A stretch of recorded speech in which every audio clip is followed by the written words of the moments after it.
Hi, everyone. You are listening to Radio Cherry Bombe, and I'm your host, Kerry Diamond. I'm the founder and editor of Cherry Bombe magazine. I'm coming to you from Newsstand Studios at Rockefeller Center in the heart of New York City. On today's episode, I'm chatting with Haley Bennett, the star and a producer of the new film, Veuve Clicquot, which opens in theaters this Friday, July 19th.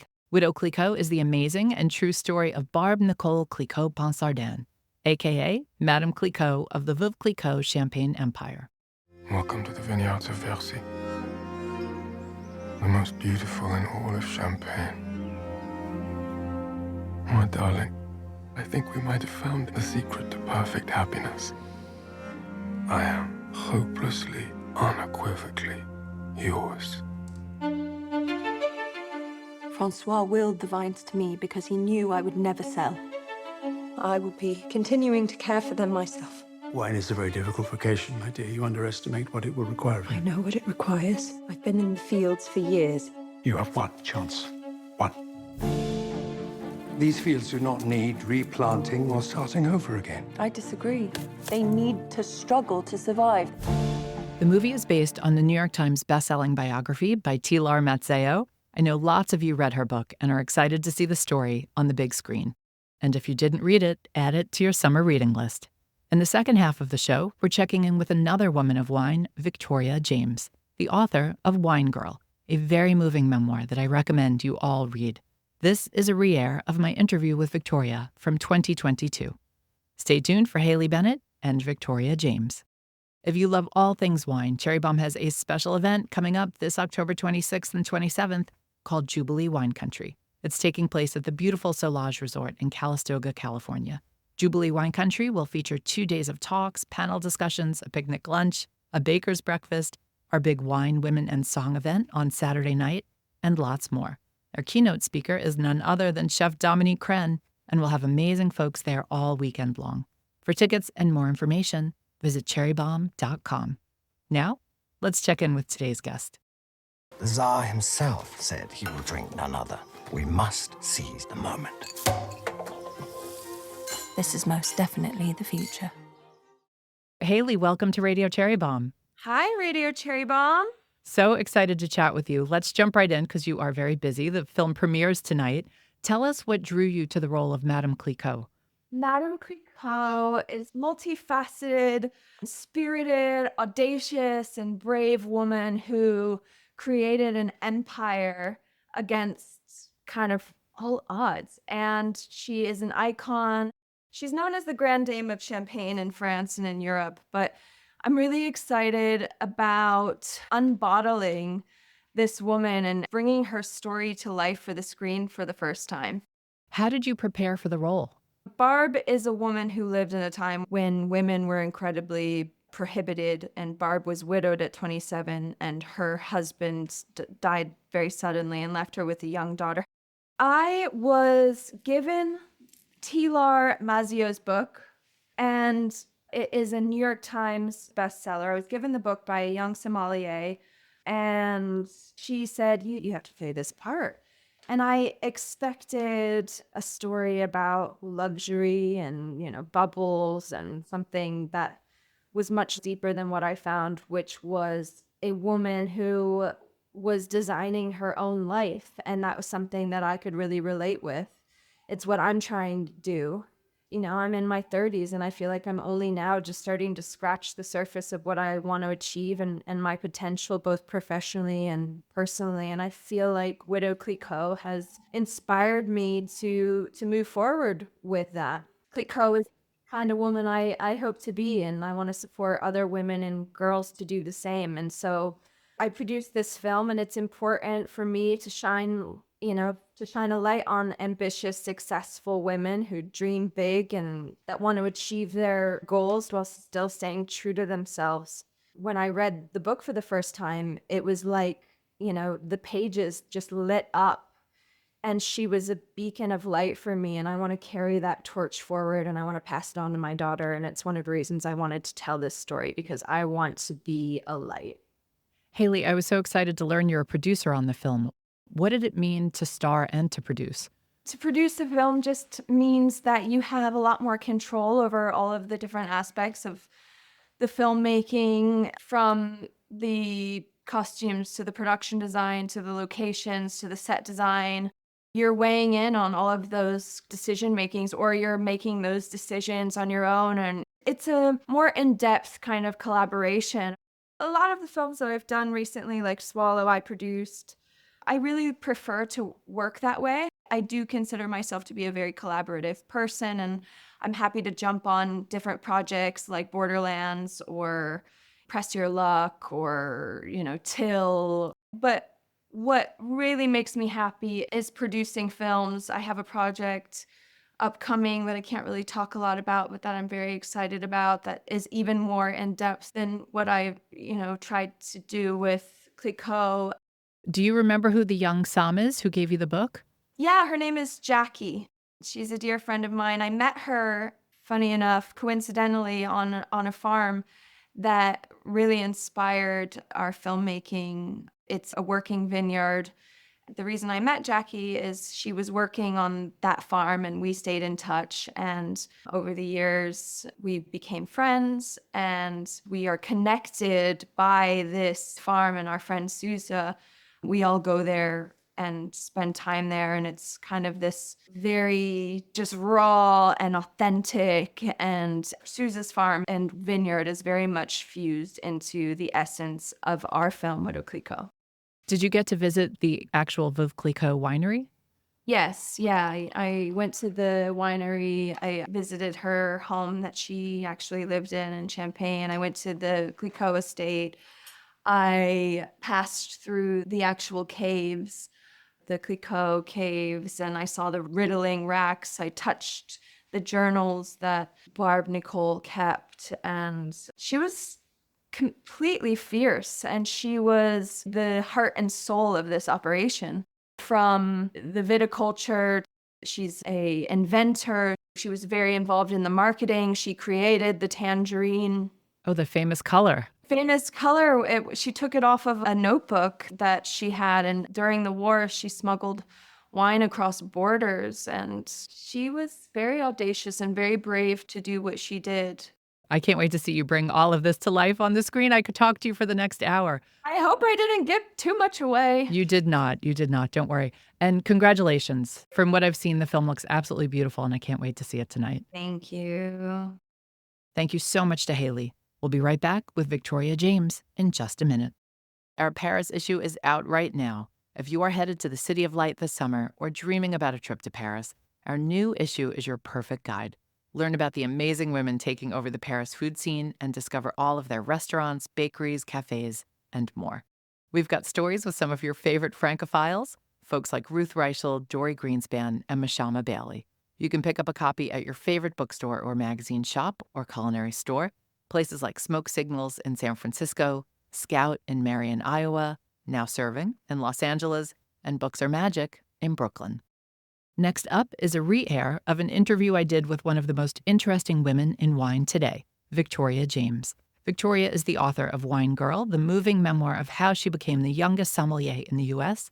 at the age of 21. Victoria is also the beverage director at Gracious Hospitality Management, which includes the Cote Group of steakhouses and the new Cocodoc fancy fried chicken spot here in New York City.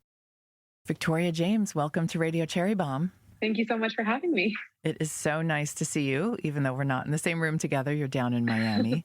Lucky you. Before we talk about your book, let's get a few life updates from you. Where does life find you today, and who is the newest member of your family? So I just recently had a daughter. Her name is Simone, and she is just wonderful. She's teething now, so she's no one's sleeping very much. She's such a joy. Aw, Simone is such a beautiful name. Why did you pick that name? My husband Lyle and I, we had a running list of names that we were thinking about while I was pregnant. And, I felt like we just really had to meet her first. And so we met her and she just seemed like such a Simone. You were both Francophiles and, we love the literary world. So we were going between Simone and Harper, like Simone de Beauvoir and Harper Lee. And we decided on Simone Harper. Oh, I love that. Okay. Practically speaking, have to ask this. How do you work as a sommelier when you're pregnant? That's a great question. So, first of all, I wasn't really showing until I was around 6 months. Mm-hmm. So In the very first trimester, I found out I was pregnant, Kerry. And literally the next day I had to go down to Miami to open up this restaurant Wow. down here. So our second restaurant, Cote, we have in the design district here.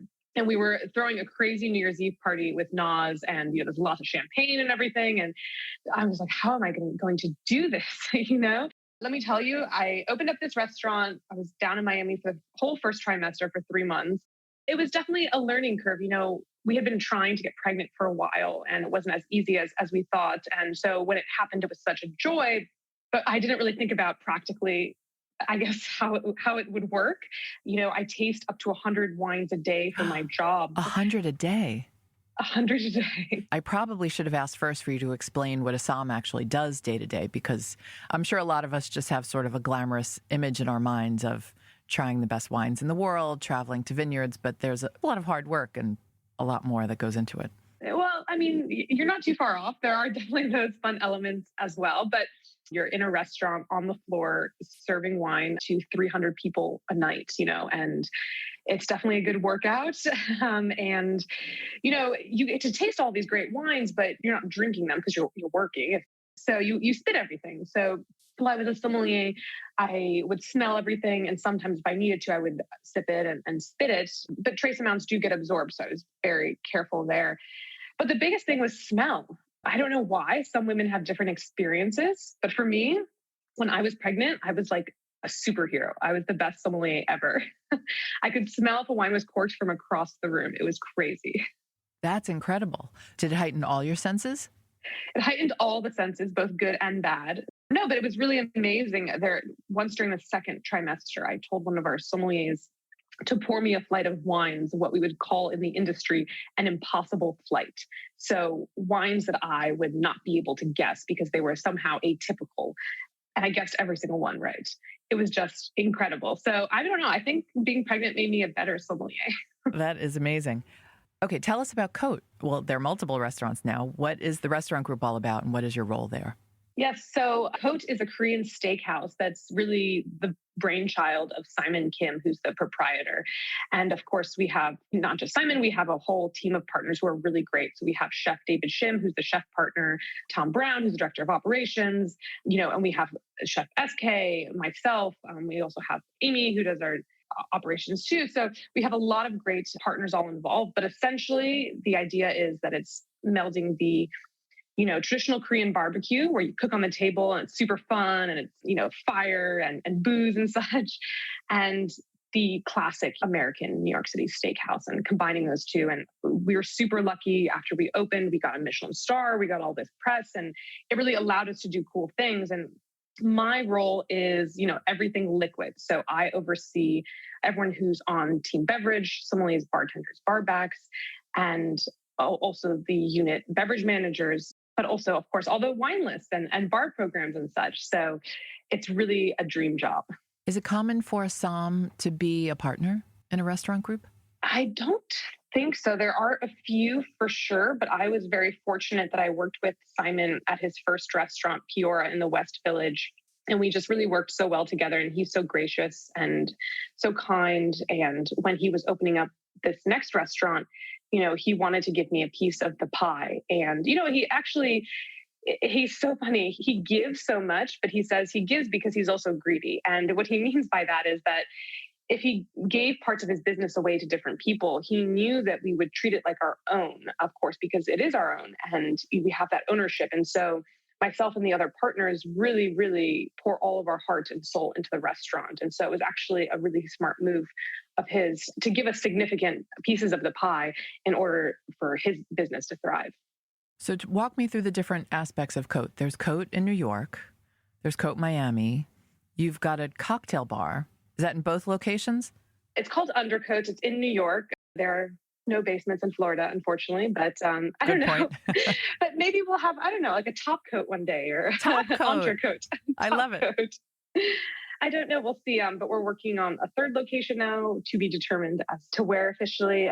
But, I think the concept is so fresh and invigorating. And Simon was sort of, one of the first to kind of elevate Korean cuisine in the mainstream and really bring it to the people. And since then, we've seen so many great examples of, amazing Korean chefs and restaurateurs coming forward and also living their dream. If someone is going to coat for the first time, what do they absolutely have to order and what should they pair with it? So they absolutely have to order our Butcher's Feast, which is sort of our pre-fee option. It's super affordable. Simon really was passionate about making it still approachable. And although we're Michelin starred, although our reservations book fills up a month in advance, we wanted to make sure that still you could go even if you're a college student and bring your partner there. So that's super affordable and delicious. And it comes with all the traditional Korean banchan and 4 fabulous cuts of steak. So of course you have to drink wine with it. There's nothing better in the whole world to pair with steak than wine. I'm a firm believer in that. And I've tried all of the things, trust me. So I always say a really great bottle of red, something that's not too rich and overpowering, but like a Northern Rhone Syrah, Bandol Rouge is really great. Let's talk about this incredible book that you've written. Your memoir, Wine Girl, came out in March 2020. Tell us why you wanted to write Wine Girl. I wanted to write this book for a long time. It actually was my idea before my first book, which was, a really fun, whimsical book on rosé. And I talked to my literary agent about the concept about, this woman trying to make it in a man's world and talking about all of the sexism and abuse that happens, but also the really beautiful, glittering side of wine and why I fell in love with it and, how it's so unique. My literary agent was like, yeah, that sounds really dark. I don't think that would sell. And this was pre-Me Too also. So no one was talking about these sorts of stories. And she was also like, I don't know. I mean, you have like a really great career ahead of you. Like maybe not. And so, I kind of just kept working on it and almost therapeutically writing about these experiences. And then all of a sudden, Me Too happened in the restaurant world. The Mario Batali thing happened and all of these different women were coming forward. And my agent called me and said, okay, I think we're ready for your book. And I was still pretty nervous. I mean, at that point too, we had Coach. The restaurant was doing really well. I was nervous what the other partners would think about the book and if they would even want to continue to work with me. So, I had them all read it first. And I remember Simon, who is just so intelligent and so smart, but he doesn't read a ton of books. He's a very, very busy man. He read it all in like a couple days. And, he asked me not to change a thing, which was really powerful. And he also comes, he's an Asian American. And as a Korean man, even still when he goes to a lot of these events, it's a bunch of like white French and Italian chefs. And then there's Simon and Chef David. And so he really understood what it meant to be on the margins of society and how important it was to talk about these things.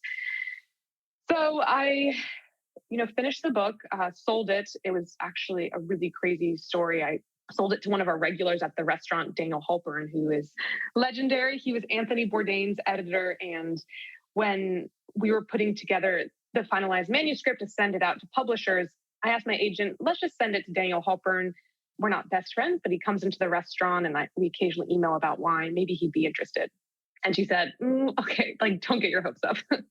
She's very good at what she does. And she's like, a lot of these people come in bright-eyed, bushy-tailed, but this is Daniel Halpern. So we sent it out on a Friday, the manuscript. And on Monday morning, he called my agent, Allison, and said, we want to preempt the book. So take it off the market before it even goes to auction, before any other agents. So it was really wild. I didn't know that was even possible. Wow. It sounds similar to Stephanie Danler's story. Stephanie's the author of Sweet Bitter. I'm sure many of you out there have read that book. And I feel like maybe one of the regulars at Union Square Cafe where she worked was involved in the purchase of that book. I have to look that up. Yeah, actually, I believe that's true. And, she's really wonderful and I love her very much. And her writing's great. We actually pitched it as Sweet Bitter meets Educated in terms of the book. So she's a great inspiration as well. Tell us about the title, Wine Girl. So it's sort of a reclamation of this slur I was called, as in, bring over the wine girl, or I suppose they only send over the real sommelier when you spend money. And it kind of was the equivalent of like maybe someone saying like, hey, boy, come over here, like send over the girl. But they wouldn't call any of my male colleagues that, of course. And it was just sort of this theme throughout my career. Even if I started working in fancier places, 1 Michelin star, 2 Michelin star restaurants, I still was nothing more than just the wine girl. So kind of taking back that and reclaiming that title. How did you radiate competence to these people? Luckily, being a sommelier is not brain surgery. um, but I think a lot of people can relate to is just starting out in a field and really wanting to be taken seriously and really being diligent and studious and knowing your worth and that you're a smart person and still not being taken seriously. And that's hard. And that's true for, I think, every profession. Right. But it was certainly a challenge in wine because, it is literally an old boys club and it hasn't changed for centuries, So it really was hard to break into as a young woman. And I remember I would always constantly try to make myself look older. I saved up money so that I could buy like my first, pre-used like Hermes scarf because I saw all the women on the Upper East Side wearing those. And I just wanted to just look much older always. But of course, hard to fool many. I think it just takes time, and you just have to keep your head down and work really hard. And hopefully, if you can win someone over and speak intelligently and relate to them on a personal level, they'll quickly be on your side. I stayed up late and reread your book last night, and the first word that came to mind is harrowing. I had forgotten how harrowing, especially the beginning of this book is. And the universe did not hand you an easy, breezy life in any way. How was the experience of reliving all of those experiences? Yeah, writing it was definitely therapeutic in a way. To be able to kind of go through it and make sense of it, I think it also gave me a greater sense of empathy to be able to relive some of the moments that my family members, that I went through, that friends went through. But honestly, Kerry, it didn't really feel real while I was writing it. I just always have kept a diary. So it really didn't feel like, oh, this is something that, hundreds of people will read. And it wasn't until I recorded the audiobook that it really hit home like, oh my gosh, I can't believe I wrote, like every paragraph I was like, oh my gosh, I forgot I said that. I can't believe this is going to be out in the world. There was one part where I had to run to the bathroom and I puked and it was like so visceral and painful. Was it almost like you were in a trance when you wrote it? Sometimes as a writer, I know that happens. It kind of just felt like my safe place, like I could say anything here. There would be no repercussions because it felt like a diary in a way and maybe a trance for sure. Once the manuscript was done, I had gone over and I'd edited it so many times. I just remember sending it to publishers, just not even wanting to reread it. And even when I was working with Daniel Halpern on it, I don't know how to describe it. It didn't feel real until the audiobook and then until it went out in the world and everyone had an opinion on different parts and things. And I was like, oh, wow. Well, I can't believe I did that. I guess I did. You'll have to tell me if I'm making too much of a leap here, but there are a lot of instances in the book where I feel like you really had to sort of detach yourself and remove yourself mentally from the situation because they were just so hard and awful. And, what you were put through was just excruciating. There's so many, words I can use for what you went through. Was it something like that where you just kind of had to detach because it was just so hard what you were sharing on the page? There's lots of hard bits. There's lots of parts about abuse, sexism, misogyny, but it wasn't almost like detaching. It was like, I don't know, the first time when you have a painful memory and you relive it for the first time, it's incredibly painful. When you relive it for the second time, it's quite painful. When you relive it for the third time, it's painful. And by the fourth and fifth and sixth and 10th and 12th and 30th time, there's peace there. And I think that's where I eventually got to. You note in the beginning of the book that you relied on years of your own diaries, your mother's diary, court transcripts, and other matters of record to piece your story together. I was curious, what was it like reading your mother's diary? Yeah, that was another world. I know so many parents say this, and maybe it is cliche, but you never really understand until you have your own child. And even writing this book, I didn't fully understand what my mom had went through or just the kind of the depth of what it takes to be a parent. And then I actually became one this past year. And I had no idea. And I think to see how much my mom was struggling with depression, and she at one point had 3 children under 3, which I can't even, one is so hard. I can't even imagine 3. And then also, her asking for help, struggling with mental illness and not being able to get it, being refused, going through these deep, deep, dark, depressive periods where she wouldn't eat for days and lock herself in her room, and me trying to connect with her and reading from her perspective what she was going through. And it's so funny because at that time, I remember feeling so alone, even though there was 4 children at one point. and her. And she also felt so alone. And it's so interesting that there were so many of us that we all felt so trapped and so alone. And it just really gave me great empathy and a greater understanding of who she is. Your first experiences around alcohol were not positive ones. Can you tell us the casino story? So in the book, it goes from my childhood up to working in restaurants and then eventually, having my own restaurant. And so in the beginning of the book, I talk about my childhood, my first experience with alcohol, and my father, who was a struggling alcoholic at the time. And I, was quite young. My siblings and I, we were teenagers, and my father, he had a very addictive personality. And so he became addicted to gambling as well as drinking. And so we would sometimes not have to go to school, and he would bring us all down to Atlantic City to the Trump Hotel and Casino. And I laughed when I read that part. Mm-hmm. Yep. Very fitting. Everything was gold and everything was cheap and everything would break. But they would send a limo to our house actually to pick us up. And, we did not come from means. So that seemed the fanciest thing ever. But there was also this bit of guilt, like how much money is my dad really spending that they're sending this limo for us? And we would get to the casino and, he would just spend all day and all night there. Sometimes we wouldn't see him for, days. And I felt so trapped staying in the hotel room with my siblings. I wanted to be able to do something. And seeing all this money that my father was losing, I couldn't bear to just sit in the hotel room and just watch as we, might lose everything in our house.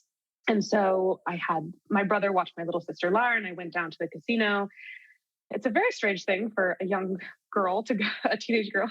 And it was before I even had my first job as a diner waitress at 13. So, it started when I was really 9 or 10 and went up until the late teenage years. We would go down to these casinos. And so I wanted to find my father and kind of talk some sense into him. I don't know what I thought I would do, but he was at that point, I quickly discovered at the blackjack table and completely incoherent. He was drinking too much and losing so much money. And there was nothing I could do to stop him. So I realized that I kind of had to take things into my own hands. And I realized that all the waitresses at the casinos, I don't know why they weren't really incentivized to serve people. I'm not sure why. They weren't incentivized to provide hospitality. Yeah, they didn't really care. I think that working in a place like that must be quite awful.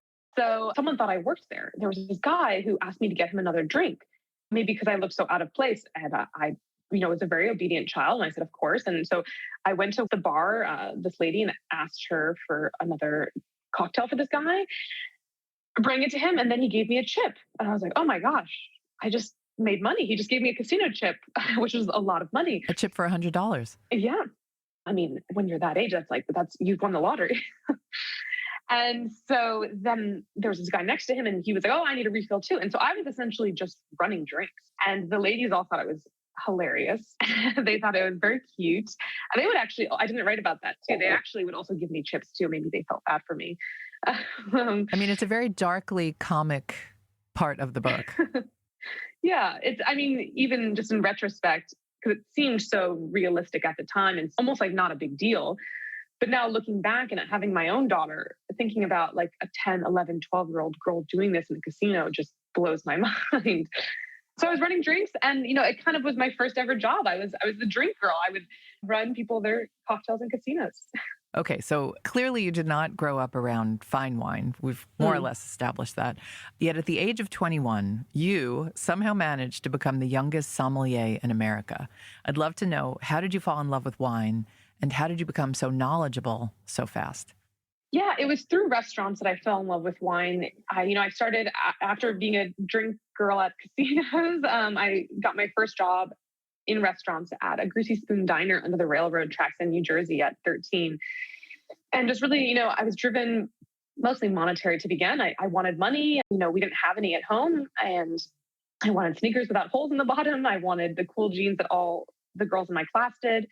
And so I got a job and quickly realized that I really found my place here. I think, Anthony Bourdain talks about this, but the restaurant world is full of misfits and weirdos and like pirates and people that don't quite belong in other corners of society. And I really felt like I belonged there. And I loved the people. I loved working with people that were so much older than me. And And I just loved it. So I progressed from diners to bartending during college. And from there, quickly realized, to your point, I knew nothing about wine. I found this like dusty old copy of Wine for Dummies behind the register at the bar I was working at. And almost did feel like fate, like you find this, Jumanji book or something. And, so I opened it and it really like, I guess I never realized before that wine was this whole world, that it could represent centuries of tradition and people. And there were these incredible winemaking practices. And it blew my mind. To me, wine had always seemed quite boring. And of course, alcohol, I had so many issues with my father and my struggling with my own things, but I didn't realize it could have purpose and it could be an ingredient in a good meal. And I fell in love with pairing. And so I dropped out of college to study wine and become a sommelier. It was something I knew I wanted to do. As soon as I learned it was even a thing and how to pronounce sommelier, that took a while. But, I wanted to become that right away. And so I just pursued it like a college degree. And when I was 21, became certified as a sommelier. And I remember when I got my PIN and my diploma, and they're like, wow, you're definitely the youngest in the country by a long shot. And it was just a really wild moment. Did you have any idea that you were the youngest? I always was the youngest person in every room, but there are people who have been sommeliers before that are quite young. Even in the book, I talk about it. Ironically, my husband became one when he was working in Oregon. He was foraging for mushrooms and working at a restaurant, and he went in for a position to be a cook at a restaurant. And they said, we don't need a cook, but we need a sommelier. And he said, well, I'm 20 and I don't know anything about wine. And they said, that's fine, you'll learn. And this is the Willamette Valley, in the early 2000s. So I think people have certainly done it before, but maybe not to the level I did at that time. You were part of a group that exposed inappropriate and sexist behavior going on in the world of wine. And it took way longer for the Me Too movement to reach that world. You write about this a lot in the book. Why do you think that was? I think because it's such an old world society, even still to this day, even though a lot's changing, it is the definition of an old boys club. And it's elite. It's hard to get into. It costs a lot of money to become a sommelier. You have to try a lot of wine. It's very expensive. The courses are very expensive. And so it just, unfortunately seems to be only for a while for this very privileged subset of older white men. And so it was very hard to break into. And anyone who tried, I felt myself, a lot of other female sommeliers, well, you could get into this industry, but like it came at a certain price. And we were constantly sexualized and belittled and abused, and no one really was talking about it. And it's really one of the reasons I was so passionate to write this book, because whenever I would talk about this kind of sort of stuff happening, everyone would say, it's not that bad in the wine world. Like, come on, it's not like that. There's no crazy things happening. Honestly, Kerry, it wasn't until I wrote my book and it came out that this whole thing just exploded. So I remember a couple weeks after the book came out, everyone was home in the pandemic and they had tons of time to read. And women all over the industry were sending me messages on Instagram and social media. I mean, within a couple of weeks, I received thousands of messages. It was insane. And so myself and Jane Lopes, who's also a sommelier who I worked with and wrote about in the book, and Liz Dowdy, started compiling all these stories. And I had worked before with Julia Moskin at the Times for another story about a sommelier she wrote. She was trying to, for so long, prove that it wasn't just one bad egg, because when she wrote that story about that one specific sommelier in October of 2019, everyone said, well, it was one bad egg. It's just Mario Batali. It's just one person, right? But what I was trying to show was that, no, it wasn't one bad egg. It's the entire industry is like this. But she needed more. And so we collected all of these stories. I remember we had this Google document that was called Operation Girl Power.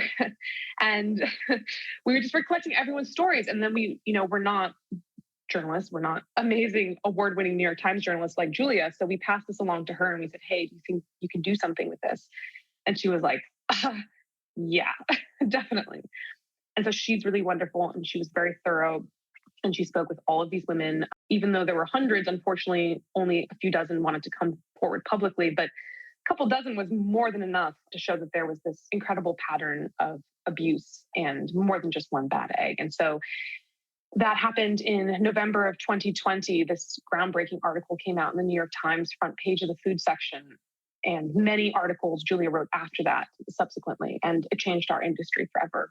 So much so that The entire board resigned. Many of these master sommeliers lost their credentials. And when you say the board, you're talking about the Court of Master Sommeliers. Yes, exactly. And there's a new board now, and I'm quite hopeful, and I think we're finally seeing real change. Well, I can't thank you and all of those women enough, because it is not easy to come forward. I'm curious, what have you put into place at Cote so as to improve life for the staff, so as not to repeat, some of the things that you've gone through in the world of wine and the world of fine dining? Yeah, that was super important for me, that, the restaurant that we have is the exact opposite of everything we grew up in. And, luckily everyone who works at the company is very open to that. And Simon and the other partners, really, really, it's important to them. So it's also great we have so many women in positions of power. So at our restaurant, the director of operations, Amy Zhou, who's also a partner, and then Cynthia Chang, who's our HR amazing leader, we all three are also the founders of Wine Empowered, our 501c3 nonprofit that offers tuition-free wine classes to women and people of color in hospitality. And so the three of us were all very passionate about, this inclusivity and making a safe space. So at the restaurant Cote, specifically, Amy came up with this really great system that's color-coded. And essentially, it's red, yellow, and green. We call it like a code blue. If anyone ever feels uncomfortable, they just call this code blue. They're instantly removed from the situation. A manager goes in and determines if the guest was being inappropriate, if they're being, any sort of protected class, if they're being sexist, racist, etc. But that's full stop. Hospitality ends as soon as that happens, and you leave the restaurant, and you have a security person that can escort you out. So it's just really important to us that there is zero tolerance for any kind of that behavior. And we still do that to this day. And the most important thing is people, and protecting. We are responsible for our staff. And so it was really important to us that there is zero tolerance for any sort of behavior like this. Victoria, you mentioned Wine Empowered. Can you tell us more about that and how people can participate? Yeah, so Wine Empowered offers free wine education to people in hospitality that are full of color or women. And for us, it was really important to us that the people who are on the margins of this society, of this old boys club, that we bring them inside and give them, the biggest barrier is, of course, education. As I mentioned, it's incredibly expensive. And also, it just doesn't feel inclusive. When I was going through these schools and these programs, I was oftentimes the only woman in the room, and I know how that feels. And it doesn't feel good, and it doesn't feel as if you really get the full education and opportunity. If someone wants to be a part of this, you can follow us on Instagram at Wine Empowered. Let's talk about something fun. You just launched a glassware collaboration with Lenox, the legendary tabletop company. How did this come about? Yeah, Lenox approached me pre-pandemic a few years ago to create this stemware series. They had seen some interview I had done, and they just loved my story and wanted me to be a part of this new line. And I was incredibly honored. I mean, Lenox, they were the first ever tabletop company to design china for President, Woodrow Wilson. They've done 4 presidents since then. They have an incredible history, and I was incredibly honored. And, I didn't want to just launch a product line. It's not really my thing unless it was something I could really have complete control over. So we came up with this agreement, and they've just been so wonderful. It took us years to design, talking to different scientists and other wine professionals. And I'm really happy with what we finally came up with. So this was years in the making. Years in the making, yes. And thank you. I will call it stemware from now on. I've used the term glassware. I stand corrected. But I was so happy to learn about this collaboration because a lot of people are afraid to speak up the way you did for fear of losing sponsorships and industry support. But Lenox wasn't scared off by you speaking your truth. I think that's amazing. They are an amazing company. And I think one of the reasons they wanted to work with me is because I wanted to stand up for what I believe in. And that's their value as well. A lot of women are very uncomfortable about coming forward because they think they will lose their sponsors, their jobs, and right, their livelihood. Their livelihood. I wish I could stand here and say, oh, don't worry about that. It all works out in the end. Because to be honest with you, it actually doesn't sometimes. Yeah. And for some women, they do lose everything. And that's really unfortunate and terrible. But that's also why if you are in a position of power where you can speak up, you have to. And for me, I was the only that I knew of at the time. I was the only female sommelier that was also a partner at a Michelin-starred restaurant that had this power, and I couldn't just easily be fired, and my partners were on board. Not everyone has that. And it's why it's so, so important that if you can speak up, you should, because I do empathize. And when we were going through this New York Times article and this process, so many women did drop out because even some of their employers threatened them and told them that if they went forward, they would lose their job, and they have children, they have families. So yeah, it still happens. It's not easy. So if you can speak up, please do. But if you can't, hopefully us sharing our stories will change the industry for everyone else. Absolutely. Well, thank you again to Lennox. All right. Educate me, Victoria. Tell me about this stemware. Yeah, the stemware, again, I'm really excited about. They're beautiful. Also, Lennox has been around for so long, over 130 years, that they have these like really, really great relationships with their manufacturers. So they were able to produce these glasses that were light and ethereal, but are super competitive in terms of pricing. In terms, if you compare them to Zalto and Riedel's, they're really half the price of those, which was important to me because I'm all about making things approachable to everyone. So it's super simple. There are two glasses. One for warmer regions, one for cooler regions. And why I chose not to do something that was grape variety specific or maybe red wine, white wine specific. It's interesting because this is kind of a secret that sommeliers know, but for some reason, not a lot of consumers in mainstream. The most important thing about wine, more important than anything else, is where it comes from. There's this mystic notion called terroir in the wine world that is essentially the core of what a wine is, what shapes it, the sunshine, of course, the weather, the people, the slope, the soil, all of these things make a wine what it is. It's why a Bordeaux doesn't taste like a Burgundy, doesn't taste like a German Riesling, a Barolo, because they all have this sense of terroir. But, if we want to get super geeky, I can make 500 wine glasses and you can give me one for every region in the world. But that's not what I'm about. So I wanted to simplify it. So what are the two things that really separate everything? It's cooler regions and warmer regions, because in cooler regions, you have elevated levels of acidity, you have lower levels of alcohol, body, and richness, and you sometimes have much more delicate aromas. In warmer regions, to oversimplify, you have usually higher levels of alcohol and body and richness, more ripeness, sometimes much more overt aromatics, and sometimes lower acidity. So separating these two in the two camps, simplifying it, let the somm do the work. Essentially, these two glasses are for everything. Red, white, rosé, sparkling. It's all you need on your table, and they're also beautiful. They are very beautiful. Is it true that somms don't love drinking sparkling out of flutes? Yeah, it's a fun fact, actually.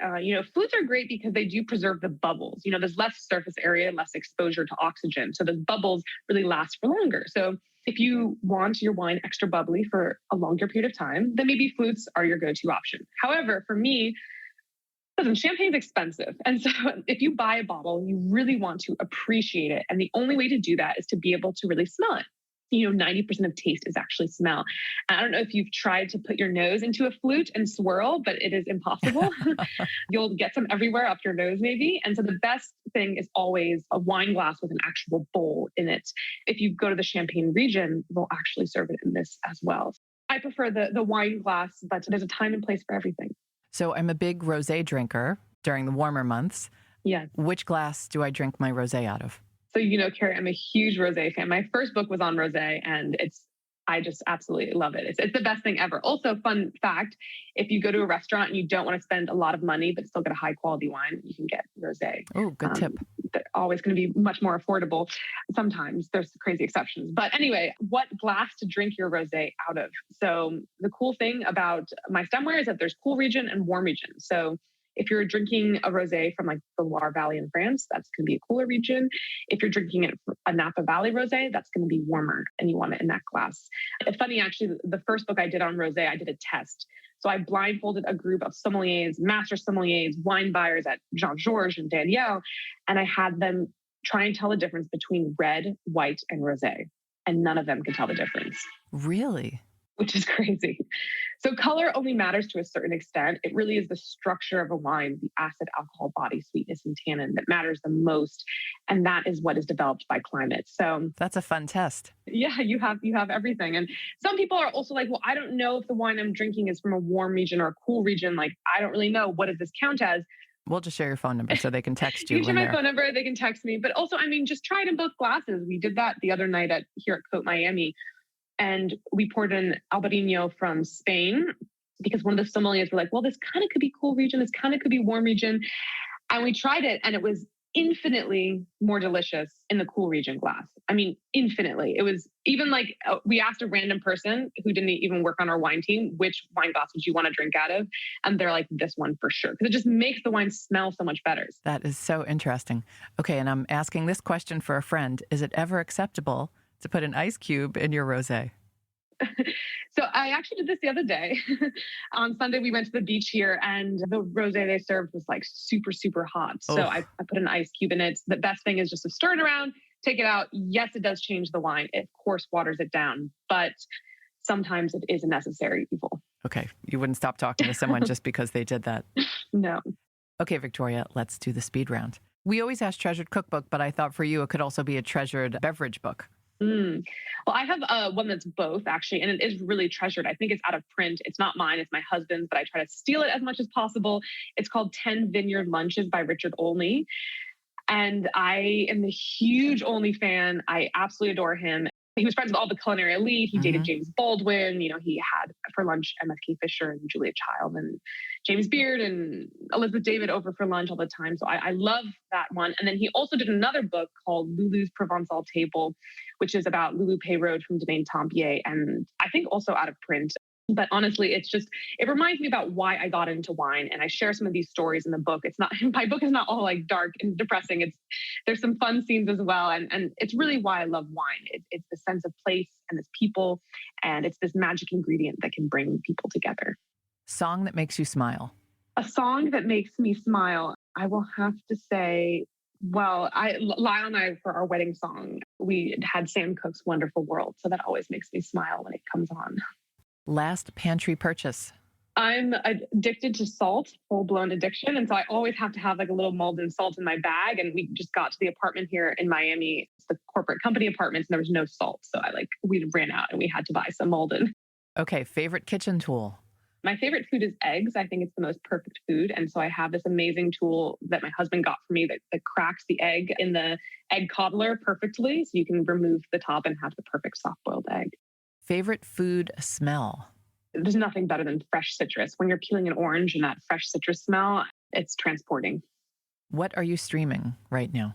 I love reading, but I also love cinema. I love television and movies. I just love all things. We recently watched a couple nights ago this Argentinian film from 2014 called Wild Tales, which tells sort of different stories of revenge, and it's sort of magical realism. And I loved it. So highly recommend. Dream travel destination. Definitely, something not wine related, because I feel like I'm always going to wine regions, which is beautiful too. But Madagascar, I'm also a huge fan of butterflies. I would be a lepidopterist if I wasn't a sommelier, and studying the different species of butterflies is one of my passions. And that's where the largest population of different types of butterflies live. So I would go there. And last question, if you had to be trapped on a desert island with one food celebrity, who would it be and why? Well, so cliche, I would also say Richard Olney, because I know that he would bring all of the Illuminati of the food and wine world, So I do want to hang out, also with Julia Child and MFK Fisher and Craig Claiborne and Elizabeth David and James Baldwin and such. So I know he would also bring all the hot gossip as well. And, cook these amazing feasts, and we would drink this amazing wine, and we would forage together, and it would be great. I love it. Well, Victoria, I also love you. I'm just filled with so much admiration for you, and I can't thank you enough for everything you've done for women and for this industry, and for taking the time to talk with me today. Thank you so much for your time. That's it for today's show. I would love for you to subscribe to Radio Cherry Bomb on Apple Podcasts or Spotify, and leave a rating and a review. Let me know what you think about the show and your ideas for future guests. Our theme song is by the band Tra La La. Joseph Hazen is the studio engineer for Newsstand Studios. Our producers are Catherine Baker and Elizabeth Vogt. Our associate producer is Jenna Sadu. And our content and partnerships manager is London Crenshaw. Thanks for listening, everybody. You're the bomb.